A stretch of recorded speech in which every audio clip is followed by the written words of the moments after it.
यीशु ने एक और दिन दिया हमारे इस प्रार्थना परिवार को कि हम भाई वीनू जॉनसन अरुण भाई, अरुण भाई एक मिनट अरुण भाई, अरे एक मिनट, यस आप बोलिए अरुण भाई। धन्यवाद प्रभु यीशु मसीह का, बोलिए।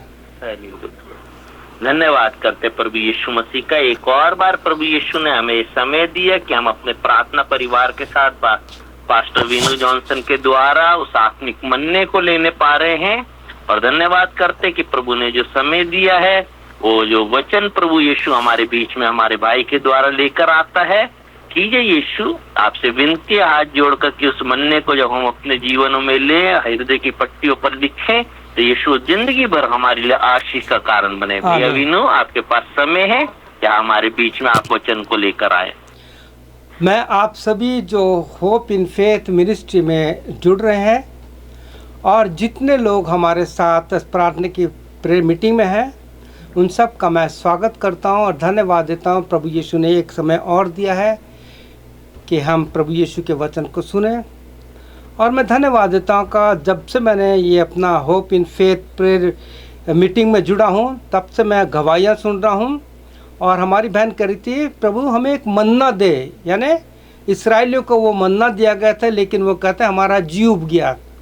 लेकिन परमेश्वर के वचन के अनुसार ये बाइबल एक ऐसा मन्ना है जिसको जितना पढ़ोगे ना आपकी आत्मा नहीं होती जाएगी।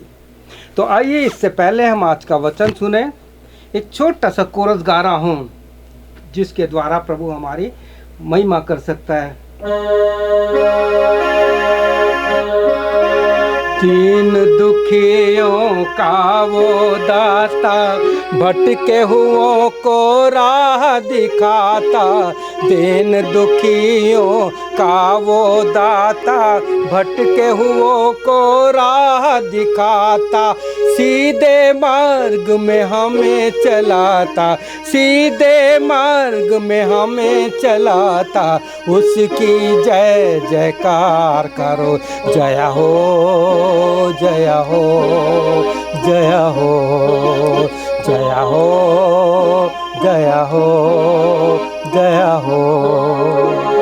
प्रभु यीशु हम धन्यवाद देते हैं कि आप हमारे मार्ग, सत्य और जीवन है। पिताजी, आपने वो रास्ता दिखाया जो सत्य का मार्ग है, जीवन का मार्ग है और जिसमें ज्योति है।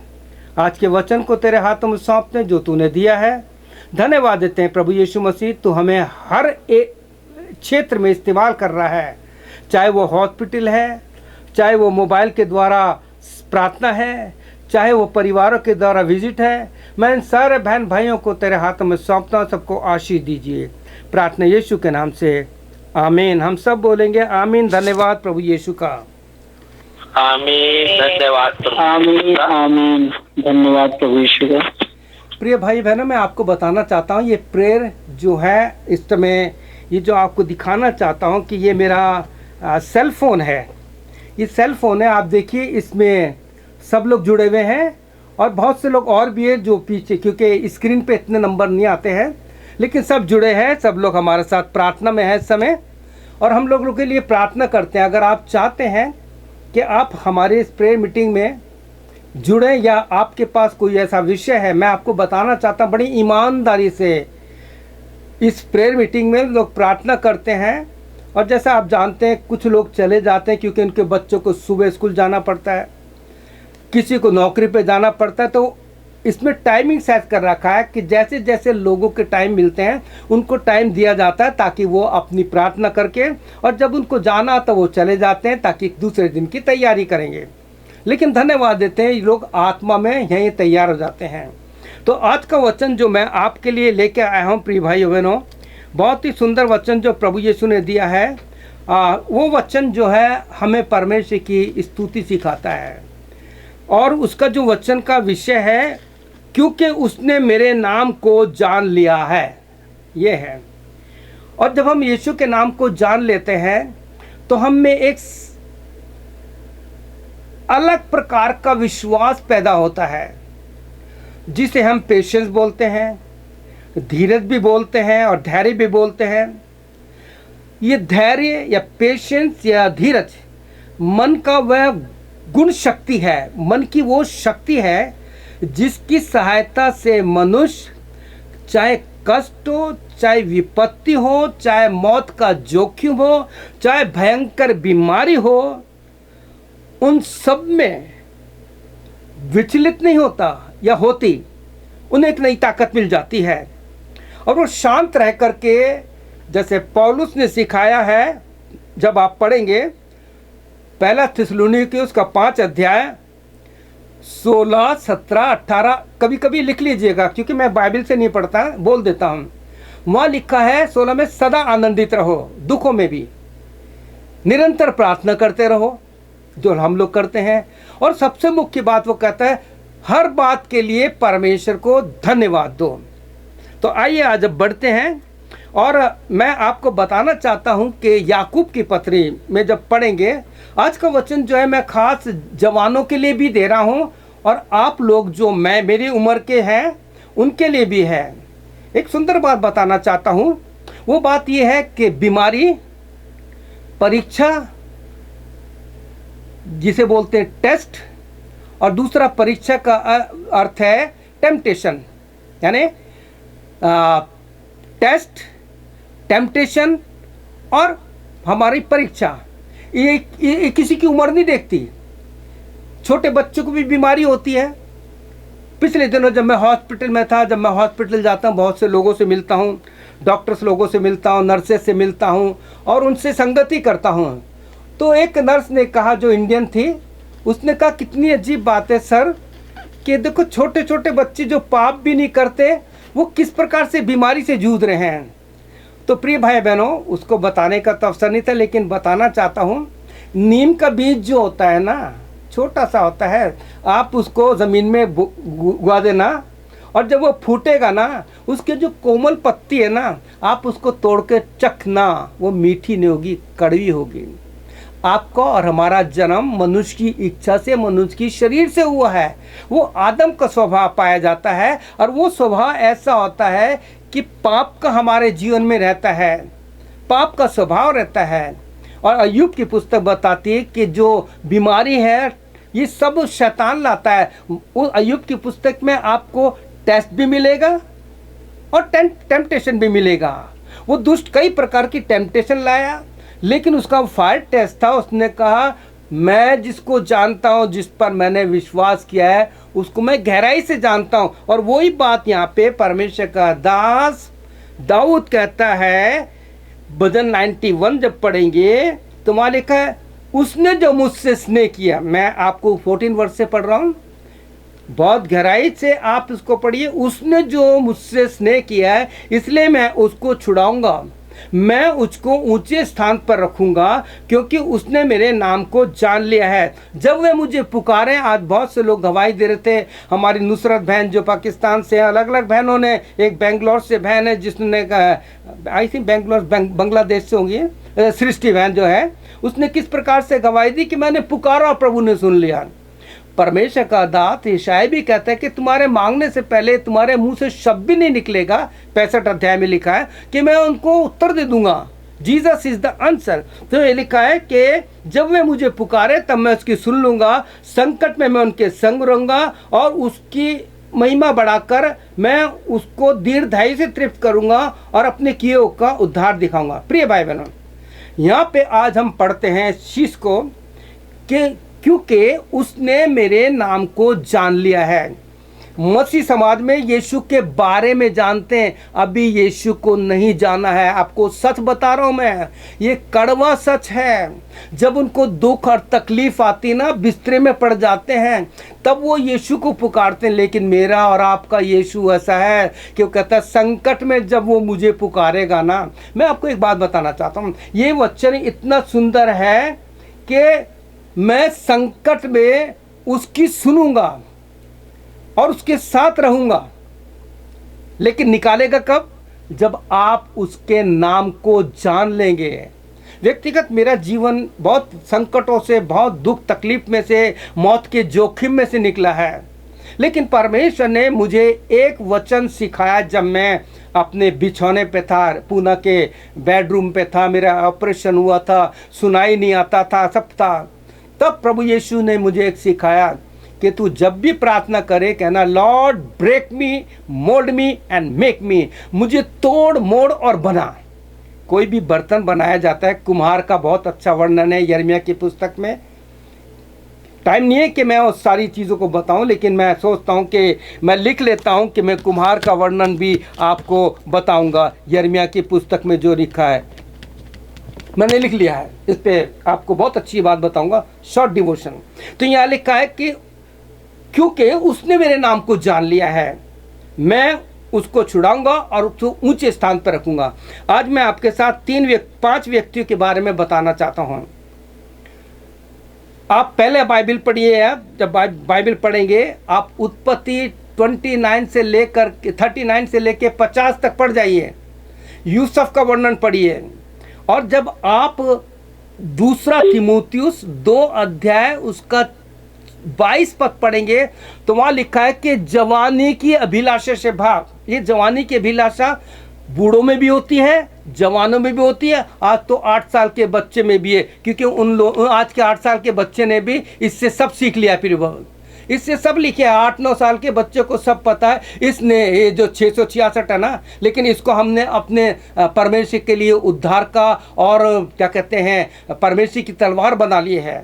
लोगों तक इसके वचन सुना जा रहे हैं। ये जो छोटा सा सेलफोन है ना, जिसे मोबाइल बोलते हैं, ये आपके ऊपर है, आप इसे कैसे इस्तेमाल करते हैं। जैसे हम लोग प्रेयर मीटिंग इससे करते हैं। मैं बताना चाहता हूँ प्रिय भाई और बहनों, आप जो यूट्यूब और फेस पे सुन रहे हैं, ये प्रेयर मीटिंग रात को इंडिया के टाइम के अनुसार 1-1, 2-2 बजे तक चलती है। और जो आखिरी में बूढ़े लोग रह जाते हैं ना, हम जैसे, वही ठहरे रहते हैं, क्योंकि उनके पास तो रिटायर हो गए, अब उनके बच्चे जो हैं जाने वो चले जाते हैं। मैं प्रिय भाई बहनों कुछ बातें सामने आती जा रही, मैं लिखते जा रहा हूँ ताकि उनके बारे में आपको बताऊंगा। तो यहाँ लिखा है कि यूसुफ के बारे में पढ़िए। आप पढ़ेंगे तो यूसुफ का जीवन ऐसा है कि एक औरत ने आकर के उसको सारी परीक्षा में डाला की कोशिश करी, लेकिन वो कहता नहीं यीशु यहाँ है, यहाँ परमेश्वर है। वो कहता कहाँ है परमेश्वर? उसने नहीं, यहाँ परमेश्वर है, मैं ऐसा पाप नहीं कर सकता। लेकिन आजकल के छोटे छोटे बच्चे, छोटी छोटी लड़कियाँ और ये लोग जो है छोटी उम्र में ये जो है ना, ये लव का चक्कर शिकारी है। वो लोग यीशु के प्रेम को छोड़ करके मनुष्यों के प्रेम में पड़ रहे हैं। परिवारों में नफरत हो रही है, परिवारों में झगड़े हो रहे हैं, बच्चों के पीछे मार काट हो रही है, मर्डर हो रहे हैं यूपी एमपी अलग अलग क्षेत्र में। प्रिय भाई बहनों, आपसे प्रार्थना विनती है, हमारे बच्चों को उत्पत्ति का जो चैप्टर है यूसुफ का करैक्टर सुना देना। उस औरत ने कहा मेरे साथ सो, लेकिन प्रिय भाई बहनों यूसुफ का जीवन बताते हैं, उसको शैतान नहीं गिरा सका। उसके बाद क्यों? क्योंकि उसने परमेश्वर के नाम को जान लिया है। उसका नाम याहवे यीरे है, उसका नाम यहोवा है। इतना महापवित्र है कि अगर गुनाह करते हैं तो मर जाएगा इंसान। आप बाइबल पढ़िए, पुराना नियम आप देखेंगे कि जब किसी ने छोटा सा पाप किया वो मर गए। मिलाप वाला तंबू के जो महापवित्र स्थान में जब याजक जाता था, डरते कांपते जाता था, उसके कमर में रस्सी बंधी रहती थी, उसका जो कपड़े होते थे उनमें घंटियां बजती रहती थी, क्योंकि वो हिल रहा जिंदा है। क्योंकि अगर कोई पाप करता था, पाप से जाता था, वो वहीं मर जाता था, कोई महापवित्र स्थान में जा नहीं सकता था। इसलिए जो कमर में रस्सी बंधी होती थी उसको वो खींच लेते थे। लेकिन आज शैतान ने इस मोबाइल का जो है ना, जिसमें किस प्रकार से उसने ऐसे से काम किए हैं कि हमारे जवान बच्चे, लड़के लड़कियां माँ बाप से छुप करके इस मोबाइल पर पाप करते हैं। उन्हें ये नहीं पता कि जब यीशु देख रहा। आपने देखा होगा जब बड़े मॉल में जाते हैं, कहीं जाते हैं, तो वहाँ लिखा रहता है आप कैमरे की निगाह में हैं। मेरे जवान बच्चों, मेरे भाइयों और बहनों, मुझ जैसी उम्र के बूढ़े लोगों जिनमें जवानी की अभिलाषा जोर मारती है, आपको बेशक कैमरा देखे ना देखे, वो परमेश्वर यीशु मसीह आपको देख रहा है। उसकी आंखें नित्य मनुष्य को जांचती रहती हैं। भजन तो कहता है कि भजन 34 उसके 15 में लिखा है, उसकी आंखें निरंतर ढूंढती रहती हैं। तो यहाँ हम यूसुफ के जीवन को देखते हैं। और दूसरे व्यक्ति आप पाएंगे जिसमें आपको मिलेगा शद्रक, मेशक, अबेदनगो और दानियल। जब उन्होंने परमेश्वर के नाम को जान लिया, शद्रक, मेशक, अबेदनगो से कहा गया कि इस मूर्ति के आगे अपना सर झुकाओ। उन्होंने कहा हम नहीं झुकाएंगे। तो प्रिय भाइयों बहनों, वहाँ लिखा है वचन में उनको राजा ने, नबूकदनेस्सर ने इतनी बड़ी आग में डलवा दिया कि जो बहुत ज़्यादा जल रही थी। और बाइबल बताती है, 3 चैप्टर दानियल का पढ़ना, कि जब उन तीनों को जिस व्यक्ति ने डाला था, उसने फायर प्रूफ कपड़े भी पहने थे, वो जल के मर गए। लेकिन आपने कभी सोचा कि दानियल लोग, शद्रक मेशक अबेदनगो क्यों नहीं जले? क्योंकि वहाँ पर हमारा परमेश्वर, जो इब्रानियों 12:29 के अनुसार और उत्पत्ति, निर्गमन, लय व्यवस्था, सारे पुस्तकों में देखेंगे, वो परमेश्वर भस्म करने वाली आग थी। उसने उस आग को, जो शद्रक मेशक अबेदनगो को जला सकती थी, उस आग को जला करके उस परमेश्वर ने अपनी आग से अपने आगोश में ले लिया, इसलिए नहीं जले। अब नबूकदनेस्सर क्या कहता है, अरे मैंने तो 3 आदमी फेर डाले थे, इसमें चौथा कौन है जिसका रूप परमेश्वर के पुत्र का जैसा है? प्रिय भाई बहनों, यीशु मसीह आदि से है। उत्पत्ति के पहले वचन से लेके प्रकाश वाक्य के आखिरी तक यीशु मसीह आज, कल और युग ऐसा है और ऐसा ही रहेगा। अब तीसरा व्यक्ति, एक और व्यक्ति देखते, दानियल के लिए आप जानते हैं 6 चैप्टर पढ़ेंगे आप दानियल का, उसका 10वां वचन। तो वहां लिखा, जब दानियल को पता लगा तो उसने क्या किया, अपने ऊपरी रूम में गया, अपनी खिड़की खोली, उसकी खिड़की यरूशलेम की ओर खुलती थी, और जैसे वो दिन में 3 बार प्रार्थना करता था, प्रार्थना करता रहा। उस प्रार्थना का उत्तर ये मिला कि मेरा यीशु, आपका यीशु मसीह, जिसको बब्बर शेर कहा गया, द लायन ऑफ ज़ायन कहा गया है, उस लायन ने जा करके जब ये दानियल को उस मान में फेंका गया, तो वो लॉयन वहां था, यीशु मसीह, तो सारे लॉयन के मुंह बंद हो गए, वो डर के एक कोने में बैठ गए। अब राजा जो था, विचलित था रात भर, उसने सुबह उठ के कहा, हे परम प्रधान परमेश्वर के बेटे दानियल दे सेवक, क्या तू जीवित है? उसने कहा, हाँ राजा, तू जीवित रहे। 6 चैप्टर जरूर पढ़िए, 6-7, आपको बहुत आशीष मिलेगी। उसने कहा, दानियल ने कहा, राजा तू चिरंजीव रहे, तू बहुत उम्र का रहे, तू अच्छा है, तू मेरे परमेश्वर के जान गए हो, क्योंकि तूने मेरे परमेश्वर के नाम को जान लिया है। मैंने अपने परमेश्वर के नाम को जाना है, इसलिए शेरों का मुंह परमेश्वर ने बंद कर दिया और मैं परमेश्वर के द्वारा यहाँ जीवित हूँ। प्रिय भाई बहनों, सुंदर वचन है आपको और मुझको। अभी भी आप जितनी समय प्रेयर मीटिंग में बैठे ना मेरे प्रिय भाई बहनों, इस समय बहुत से लोग बैठे हैं, इसमें मैं देख सकता हूं। मैं आपसे मैं एक बात कर रहा हूं, अभी भी आपको और मुझको यीशु के नाम की गहराई को जानने की ज़रूरत है। अभी हमने कुछ जाना नहीं है। अगर हमारे जीवन में कोई छोटी मोटी गवाही होती है, में कूदना नहीं है, चिल्लाना नहीं है। पौलुस के साथ तो ऐसी ऐसी गवाहियाँ हैं, उसने कहा बस मैं धन्यवाद देता हूँ उन सारी बातों के लिए। गवाही देना बहुत ज़रूरी है, क्योंकि हमारी प्रेयर मीटिंग में कुछ लोग ऐसे भी आते हैं जो भी कमज़ोर हैं, तो इस गवाही से उनको आशीष मिलती है। प्रिय भाई बहनों, पिछले दिनों प्रभु यीशु ने ऐसे ऐसे लोगों के जीवन में काम किया है। फिर कहता है कि मैं उसको ऊंचे स्थान पर नियुक्त करूँगा। दानियल को, यूसुफ को राजा बना दिया, शद्रक मेशक अबेदनगो को राजा बना दिया, दानियल को बना दिया और उनके सर पर मुकुट रखा गया। जब किसी को राजा बनाया जाता था, उसके सर पर मुकुट रखा जाता। मेरे जवान बेटे और बेटियों, आप जो इस वचन को सुन रहे हैं, अगर आप पाप में पड़ गए हैं, जवानी की अभिलाषा में पड़ गए हैं, आंखों की अभिलाषा में पड़ गए हैं, यदि आप अपने मम्मी पापा से धोखा दे रहे हैं, तो जानिए कि यीशु मसीह की आंखें आपको देख रही है। आपकी शांति भंग हो जाएगी, आपके जीवन में बीमारी आ जाएगी। मैं एक वचन कहना चाहता हूं, आप सारे माँ बाप से कहना चाहता हूं, अपने बच्चों को इफिसियों 6 अध्याय 1 से 3 पढ़ा दीजिए, याद करा दीजिए। ये वचन उनको पाप से बचा देगा। निर्बल लोगों का सहारा, निर्बुद्धियों का ज्ञान, तेरी शरण में आए हैं, पूरी शक्ति दे हमें।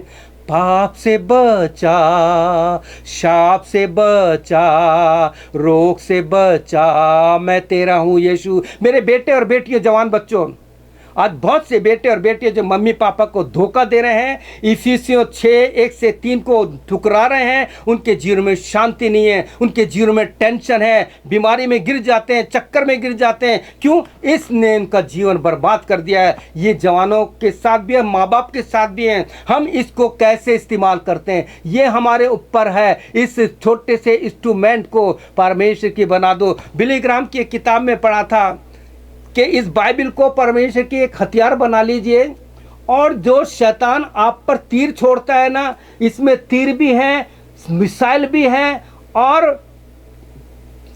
एक M40 कोई ऐसी बड़ी बंदूक का नाम है, उससे उसको घायल कर दीजिए। ये अधिकार है हमारे पास। इसमें कितने 366 पुस्तकों में कितनी गोलियां हैं, मारिए उसको।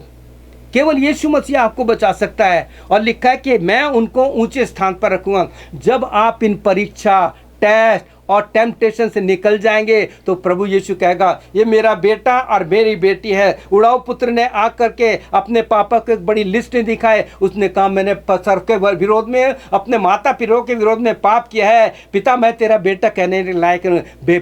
पिता ने उसको गले लगाया, उसको जूते पहनाए, अंगूठी पहनाई, कपड़े पहनाए। यीशु मसीह आपको उन पाप से, चाहे मैं हूं, चाहे मेरी उम्र के लोग हैं, चाहे जवान हैं, चाहे शादीशुदा लोग हैं, चाहे जवान बच्चे कुंवार हैं, उन सब से प्रार्थना विनती है, सावधान, इसके द्वारा वो दुष्ट काम कर रहा है, बहुत भयंकर काम कर रहा है। प्रिय भाई बहनों, हमें सावधान रहना है। मुझे पूरा विश्वास है आपको इस वचन के द्वारा कि प्रभु यीशु मसीह के इस वचन, भजन 91 के वचन में लिखा है, क्योंकि उसने मेरे नाम को जान लिया है। प्रिय भाई बहनों, यीशु मसीह के बारे में जानना अलग बात है, यीशु मसीह को गहराई से जानना जरूरी बात है। आइए हम प्रभु यीशु की गहराई में उतर जाएं। पतरस यही कहता है, पतरस चाहे तू कितना ही बड़ा मछुआरा है, गहराई में चल, तब तुझे मच्छी मिलेगी। आप जब प्रभु यीशु की गहराई में जाएंगे तो आत्मा मिलेगी। मैं आपको बताना चाहता हूँ, इस प्रदेश में, इस कनाडा में प्रभु यीशु मुझे कैसे इस्तेमाल कर रहा है मैं नहीं जानता। मैं यही कहता हूँ, प्रभु यीशु मैं इस योग्य नहीं हूँ, लेकिन मुझे कुछ समय मिलता है, 3-4 महीने मिलते हैं, बाहर जाता हूँ, हॉस्पिटल में जाके लोगों से मिलता हूँ। मैं यहाँ के जो ऑफिस हॉस्पिटल में जो उनके चैपल है वहाँ जाके उनको बैठता हूँ, मरीज आते हैं उनसे बात करता हूँ, उनको यीशु के बारे में बताता हूँ। परमेश्वर का वचन कहता है, redeem the time because the days are evil, समय को भमल समझो क्योंकि दिन बुरे हैं। तो आइए हम प्रार्थना करेंगे, प्रभु यीशु आपको आशीष दें। आइए हम प्रार्थना करते हैं, और मैं प्रार्थना करता हूं कि आप अपने मनों में कह सकते हैं कि प्रभु यीशु, अगर आप मेरे साथ प्रार्थना में जुड़ना चाहते हैं तो मेरे साथ आप प्रार्थना कर सकते हैं। आप अपने मोबाइल को खोल सकते हैं, अपने, बस डिस्टर्ब नहीं होना चाहिए फ़ोन में, शांति के साथ, क्योंकि हमारा परमेश्वर कहता है be still and know time god, चुप और शांत हो जाओ। तो आप ये प्रार्थना मेरे पीछे कर सकते हैं। प्रभु यीशु, मुझे जवानी के पाप से बचा। प्रभु यीशु, मुझे सारी परीक्षा से बचा। प्रभु यीशु, मेरे बच्चों को आंखों की अभिलाषा से, शरीर की अभिलाषा से बचा। मुझे भी तू शरीर की अभिलाषा से, आंखों की अभिलाषा से बचा। यीशु, तेरी महिमा हो, तेरी स्तुति हो। आज से मैं अपना जीवन तेरे हाथों में सौंपता हूँ। प्यारे प्रभु, मैं आपका धन्यवाद देता हूँ, आपकी स्तुति करते हैं कि तूने मेरे से आज वचन के द्वारा बात की। अब मैं तेरे नाम को बहुत गहराई से जानना चाहता हूँ, ये चाहती हूँ। यीशु, अपने आत्मा, प्राण, देह को तेरे हाथों में सौंपते हुए इस प्रार्थना को हमारे उद्धारकर्ता प्रभु यीशु के नाम से मांगते हैं। मैं एक एक भाई और बहन से कहूँगा, जोर से बोलिए आमीन, आमीन और फिर आमीन। आमीन, आमीन। धन्यवाद प्रभु यीशु, धन्यवाद। मुझे पूरा विश्वास है कि यीशु ने इस वचन के द्वारा आपको आशीष दी है। हमें प्रभु यीशु के नाम को बहुत गहराई से जानना है, सच में। तो आपके पास समय है। May God bless you. आपने मुझे समय दिया। प्रभु यीशु आपको आशीष दे। Thank you uncle. Thank you, धन्यवाद। धन्यवाद करते प्रभु यीशु का। थैंक यू वीनू भैया, जो आज आप भी हमारे बीच में वचन को लेकर आए, और निरंतर हम यीशु में इसी तरीके से बढ़ते जा रहे हैं। हमारे भाई को सामर्थ देना मेरे यीशु, कि ये इसी तरीके से आपकी सेवाएं जो कर रहे हैं मेरे यीशु करने पाए, और पूरी दुनिया में आपके वचन को हम पहुंचाने पाए। धन्यवाद करते भाई वीनू के लिए, भाभी के लिए, पूरे परिवार के लिए। यीशु मसीह के नाम से मांगते हैं, आमीन। आमीन। थैंक यू वीनू भैया, धन्यवाद। हालेलुया। धन्यवाद करते हैं। और अब हम चाहेंगे कि हमारे बीच में हमारी शोभा